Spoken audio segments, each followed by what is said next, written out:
थाना कोटा के ग्राम करगी कला तथा कोटा नगर में कोटा पुलिस एवं एयू फाउंडेशन के संयुक्त तत्वाधान में चलाया गया ग्रामीण जागरूकता अभियान के दौरान करीबन सैकड़ों लोगों को किया गया जागरूक। पुलिस उप निरीक्षक एवं वरिष्ठ पुलिस अधीक्षक बिलासपुर के निर्देशन पर चलाए जा रहे ग्रामीण जागरूकता अभियान जानबो तो बचबो अभियान की शुरुआत रतनपुर से की गई थी। उसी कड़ी में थाना कोटा क्षेत्र के 8 दिवसीय कोटेश्वर महादेव मेले में की गई थी, जिस मेले में आए हजारों लोगों को जागरूक किया गया था।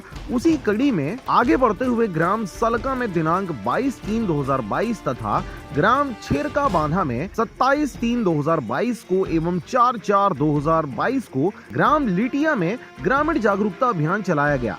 इसके साथ ही अतिरिक्त पुलिस अधीक्षक ग्रामीण एवं अनुविभागीय अधिकारी पुलिस के मार्गदर्शन में थाना क्षेत्र के ग्राम गर्गी कला तथा कोटा नगर में कोटा पुलिस एवं एयू फाउंडेशन के तत्वाधान में ग्रामीण जागरूकता अभियान चलाया गया।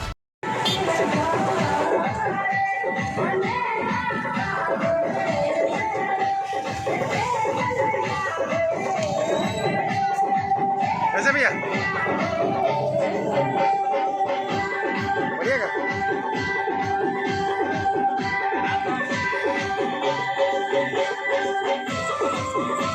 बिलासपुर से मनहरण बंजारे की रिपोर्ट, RJ रमझाझर।